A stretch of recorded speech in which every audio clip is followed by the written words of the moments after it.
இந்த வீடியோவில் நம்ம என்ன பார்க்க போறோம்னா, கடகராசிக்காரர்களுக்கு 2026 ஜூன் மாதம் நடக்கக்கூடிய அந்த குரு பெயர்ச்சி எத்தகைய ஒரு பலாபலன்கள் நிறைந்த ஒரு குரு பெயர்ச்சியாக அடுத்த 13 மாதங்கள் ஜூன் 2026 ஜூன் 2027 வரைக்கும் வரக்கூடிய அந்த குருவின் சஞ்சாரம் எத்தகைய ஒரு பலாபலன்களாக இருக்க போது கடகராசிக்குங்கிறது சயின்டிபிக் வேதிக் அஸ்ட்ராலஜி முறையில எந்த விதத்திலும் மிகைப்படுத்தாமல் உள்ளது உள்ளவாறு ஒரு கிரகமும் ஒரு இடத்துல அப்படி இருக்கும் பொழுது நட்பு பகை நீச்சம் உச்சம் அந்த ஒளி தத்துவ பிரகாரம் ஒரு கிரகம் ஒரு இடத்துல சஞ்சரிக்கும் பொழுது அந்த ராசிக்கு எந்த மாதிரி ஒரு பாதிப்பையும் எந்த மாதிரி ஒரு சாதகமான ஒரு அமைப்பையும் கொடுக்கும் அப்படிங்கிறத இந்திய வேத ஜோதிட அடிப்படையிலான அறிவியல் சார்ந்த ஜோதிட ஒரு சாஸ்திரமாகிய சயின்டிபிக் வேதிக் அஸ்ட்ராலஜி முறையில நம்ம பார்க்க போறோம். எந்த விதத்திலையும் மூட நம்பிக்கை மாற ஒரு பரிகாரங்கள் அது மாதிரிலாம் போகாமல் ஒரு கிரகம் ஒரு மாதிரி அமைப்பில் இருந்தா என்ன ஒரு தாக்கத்தை நமக்கு கொடுக்கும் அப்படிங்கிறத நாம துல்லியமாக பார்க்க போறோம். பாருங்க, கடகராசிக்கு இதுவரை குரு 12ஆம் இடத்துல இருந்து சில விஷயங்கள் நல்லதாகவும் சில விஷயங்கள் பிரச்சனைக்குரிய ஒரு விஷயமாகவும் நடந்து கொண்டிருந்தது. எப்படின்னா 12ஆம் இடங்கிறது பாத்தீங்கன்னா சுப விரயங்களும் நிறைய செய்யும். சுப விரயங்கள் நிறைய செய்யணும்னா என்ன அர்த்தம்? நம்ம இன்கம் வருமானம் இல்லாமல் விரயங்கள் செய்ய முடியாது. அப்படிங்கன்னா வருமானமும் இருந்தது ஒரு பக்கம். 2025 ஜூன் மாதத்திலிருந்து மே மாதம் வரை வருமானமும் ஒரு பக்கம் வந்தது.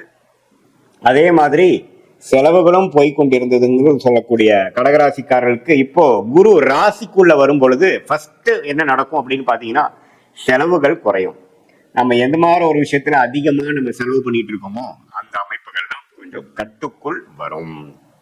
தேவையற்ற செலவுகள் அதிகமா தீர்க்கமா யோசிக்காமல் சில விஷயங்கள் செய்து அதனால விரயங்கள் வந்து கொண்டிருக்கிறது. வட்டிக்கு பணம் கொடுத்துட்டு இருக்கிறது, இஎம்ஐ என்ன இன்ட்ரெஸ்ட்ல போயிட்டு இருக்குன்னு கூட தெரியாம இஎம்ஐ கட்டிட்டு இருக்கிறது, அது மாதிரி பல விஷயங்கள் ஏதோ ஒரு டைம் ஆரம்பிச்சது நம்ம பண்ணிட்டு இருக்கக்கூடிய விஷயங்கள் கடகராசிக்காரர்களுக்கு உச்ச குருவாக ராசிக்குள்ள வரும்பொழுது நமக்கு பல்ப் எரிஞ்சிரும். எது மாதிரி எரிஞ்சிரும்? நம்ம என்ன பண்ணிட்டு இருக்கோம்? இவ்வளவு தூரம் கஷ்டப்பட்டு உழைச்சு தேவையற்ற செலவுகளால் செய்து நம்ம உழைப்பையே நாமளே வீணாக்குறோம் அப்படிங்கிற மாதிரி நல்ல ஒரு தெளிவு கிளாரிட்டி கிடைக்கக்கூடிய அமைப்பு எல்லா வயதினர் ஆகிய கடகராசிக்காரர்களுக்கும் கிடைக்கும். இப்போ நம்ம மாணவர்களா இருந்தாலும் சரி, நடுத்தர வயதினராக இருந்தாலும் சரி, இளம் வயதினராக இருந்தாலும் சரி, சீனியர் சிட்டிசனா இருந்தாலும் சரி, இல்லத்தரசிகளாக இருந்தாலும் சரி, எல்லாருக்கும் பாத்தீங்கன்னா அவங்கவுங்களுடைய வாழ்க்கையில என்னென்ன விஷயங்கள் செய்யறாங்களோ அவங்களுடைய வாழ்க்கை சம்பவத்துல என்னென்ன மாதிரி பிரச்சனைகள் இருக்கோ அந்த பிரச்சனைகளை டீல் பண்றதுக்கு கிளாரிட்டி இல்லாமல் ஒரு தெளிவில்லாமல் நம்ம போராடி கொண்டு இருக்கக்கூடிய கடகராசிக்காரர்கள் 2025 ஜூன் மாதத்திலிருந்து மே 2026 வரைக்கும் இந்த 10-11 மாதங்கள் நாம கஷ்டப்பட்டுட்டு இருந்தது. பினான்சியலாகவும் சரி, உறவுகளாலும் சரி, வேலை தொழிலையும் பார்த்தீங்கன்னா நிறைய வேலை செய்யறோம், நிறைய அலையிறோம், நிறைய டிராவல் பண்றோமே ஒழிய பெரிய பிரயோஜனம் இல்லையே அப்படிங்கிற மாதிரி தன் வீடு ஆகிய 6ஆம் வீட்டுக்கே கனெக்ட் ஆகி கடன் வம்பு வழக்குகள் தேவையில்லாத உறவுகள்ல ஒரு அன்னோனிய குறைவு அது மாதிரி விஷயங்கள் போய்கொண்டிருந்த கடகராசிக்காரர்களுக்கு இப்போ இனிமேல் தான் பாத்தீங்கன்னா ஓரளவுக்கு போன வருஷம் நாம போட்ட எஃபோர்ட்டுக்கு, போன வருஷம் நாம செஞ்ச சுப செலவுகளுக்கு எல்லாமே ஒரு பெனிஃபிட், ப்ராஃபிட், வரவு வரக்கூடிய ஒரு அற்புதமான ஒரு குரு பயிற்சியாக கடகராசிக்கு வருது. எப்பவுமே ராசிக்குள்ள குரு அது உச்ச குருவாக வரும் பொழுது நிறைய பேர் ராசிக்குள்ள குரு வரக்கூடாதுன்னு தவறான சில கருத்துக்கள்லாம் சொல்லுவாங்க. இப்ப ஆனா குருங்கிறவர் சுப கிரகம், கடகராசிக்கு யோகஸ்தானாதிபதி, அதாவது ராஜயோகாதிபதியாகவும் வருகிறார், சுப கிரகமாகவும் வரும் பொழுது இரட்டிப்பான நல்ல எண்ணங்கள், நல்ல தெளிவான முயற்சிகள், தெளிவான திட்டங்கள் அது மாதிரி நம்ம செயல்பட்டு இதுவரை நம்ம தேவையற்ற சில விஷயங்கள் கண்ணுக்கு முன்னாடியே சில தப்பா அபத்தமா பண்ணிட்டு இருப்போம், அது நமக்கு தெரியாது. அதனால இந்த விஷயத்தை சிம்பிளா இப்படி சால்வ் பண்ணலாமே அப்படிங்கிறது இப்பதான் நமக்கு தோணும்.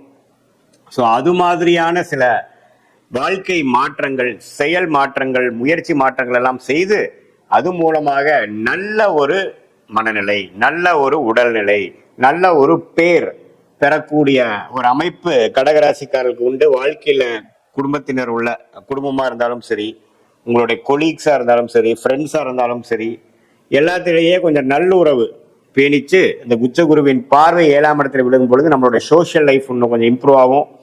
ஸ்டேட்டஸ் இந்த சொசைட்டி கொஞ்சம் இம்ப்ரூவ் ஆகும். People will start recognising you. உங்களை அப்பதான் ரெகக்னைஸ் பண்ணுவாங்க. ஓ இவரா இந்த அளவுக்கு வந்துட்டாரா, ஓஹோ ஸ்டாண்ட் பண்ணிட்டாரு போல அப்படிங்கிற மாதிரி சில விஷயங்கள் உங்களுக்கே பார்த்தீங்கன்னா you will be totally in control of yourself. இது மாதிரி 2025 இருந்து 2026 மே மாதம் வரைக்கும் நீங்க அப்படி இருந்தீங்கன்னு சொல்ல முடியாது. ஏதோ காலகட்டாயம் ஓடிட்டு இருக்கேன், ஒன்னொன்னு செய்யறேன், அன்னன்னைக்கு என்ன தோணுதோ அதை வச்சு நான் செஞ்சுட்டு இருக்கேங்கிற மாதிரி இருந்தவங்களுக்கு இப்ப நல்லாவே ஒரு ஸ்டெபிலிட்டி கிடைக்கும், நல்ல ஒரு முன்னேற்றம் கிடைக்கும். அது மூலமாக வாழ்க்கையில ஒரு அனுகூலமான ஒரு நிலைமைக்கு போகக்கூடிய அமைப்பு இருக்கு. மாணவர்கள் எல்லாம் கான்சென்ட்ரேஷன் பண்ண முடியாமல் அவதிப்பட்டு இருந்தவர்களுக்கு நல்ல கான்சென்ட்ரேஷன், நல்ல அமைதியான ஒரு மனசு, நம்ம என்ன படிக்கணும், எப்படி படிக்கணும், எந்த படிப்பு நமக்கு ஒத்து வரும், அது மாதிரி நல்லாவே வளைஞ்சு உட்கார்ந்து சாதிக்கக்கூடிய ஒரு அமைப்பு எல்லாம் கிடைக்கக்கூடிய அமைப்பு மாணவர்களுக்கு இந்த கடகராசிக்கு குரு பயிற்சி ஆகிறது நம்ம நல்ல விஷயமாக இருக்கிறது. காம்படிட்டிவ் எக்ஸாம்ஸ் எழுதலாம்னு நினைக்கிறவங்க இப்போ அதை கிளியர் பண்ணுனா நல்ல போஸ்டிங் கிடைக்கும், ஆனா நம்ம கிளியர் பண்ண முடியாம இருக்கோம் அப்படிங்கிற மாதிரி இருக்கிறவங்களுக்குலாம் இந்த குரு பயிற்சி நல்ல பலன்களை கொடுக்கும். அதே மாதிரி வேலையில ப்ரமோஷன், வேலையில நல்ல மாற்றம், தொழில அபிவிருத்தி, பார்ட்னர்ஸ்குள்ள கொஞ்சம் நல்ல உறவு கொண்டாடக்கூடிய, நல்ல உறவு பேணக்கூடிய ஒரு அமைப்பு, இது எல்லாமே கொடுக்க வல்லதாக இந்த கடகராசிக்கு உச்ச குரு வருவது அருமையான விஷயம். 9ஆம் இடத்துல இருந்து சனி இருந்து தகப்பனார் சைட்ல இருந்து நமக்கு பெரிய சப்போர்ட் இல்லாமல் போறதுக்கு கொஞ்சம் பரவாயில்லையா இருக்கும். அது மாதிரி வாழ்க்கை அமைப்பில் இருக்கிறவங்களுக்கு கொஞ்சம் பேட்சப், அப்பாவோட தகப்பனார் வழியில வரக்கூடிய அமைப்புலையும் ஓரளவுக்கு நல்ல பெனிஃபிட் இருக்கு. குரு சனியை பார்க்கிறார் 9ஆம் இடத்தை. அதே சமயத்துல 5ஆம் இடம் குழந்தைகள்னால பெரிய ஒரு ஒரு நற்செய்தியோ ஒரு நல்ல ஒரு அமைப்பு இல்லாமல் போய் கொண்டிருக்கிறது. அப்படிங்கிறவங்க குழந்தைகள் கொஞ்சம் செட்டில் ஆயிட்டாங்க, குழந்தைங்க கல்யாணம் பண்ணி கொடுத்துட்டோம், குழந்தைகளுக்கு நல்ல காலேஜ் கிடைச்சிருச்சு, குழந்தைங்களுக்கு நல்ல இடத்துல அவங்க இருக்காங்கிறதுனால ஒரு நற்செய்தி, ஒரு நல்ல ஒரு ஒரு திருப்தியை கொடுக்கக்கூடிய ஒரு அமைப்பு குழந்தை செல்வம் மூலமாகவும் வரக்கூடிய அமைப்புகள் இருக்கு. ஸோ ஓவராலா பார்க்கும் பொழுது இந்த ராசிக்குள்ளேயே உச்ச குருவாக 13 மாதங்கள் வழிநடத்தக்கூடிய இந்த குரு பயிற்சி நல்ல அமைப்பு. இதுல பாருங்க, நவம்பர், டிசம்பர், ஜனவரி மாதம் சிம்மத்துக்கு போய் 2ஆம் இடத்துக்கு அதிவக்கிரமாக போறார். அதுவும் பாருங்க வருமானத்துக்கு, குடும்பத்துக்கு வேணுங்கிற சில விஷயங்கள் பண்ணிக்கிறதுக்கு நல்லாவே சில பெனிஃபிட்ஸ் இருக்கும். சில வெளி மாநிலம் வெளிநாடு டிராவலிங் கொடுக்கும் இந்த இயர் எண்டில், அதுவும் கொஞ்சம் பாசிட்டிவான அமைப்பு இருக்கு. பண விஷயங்கள் கொஞ்சம் புலக்காட்டங்கள் முதலோட கொஞ்சம் நல்லா இருக்கக்கூடிய அமைப்பு. ஸோ ஈவன் அதிவக்கிரமாக 2ஆம் இடத்துக்கு போய் நட்பு வீட்டுக்கு போறதும் பார்த்தீங்கன்னா ஒரு நல்ல அமைப்பு தான்.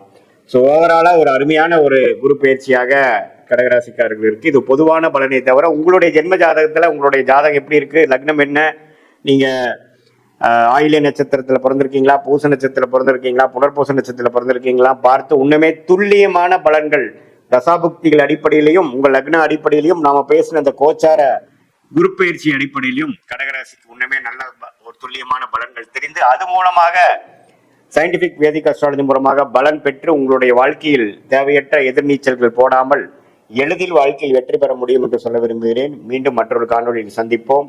நன்றி.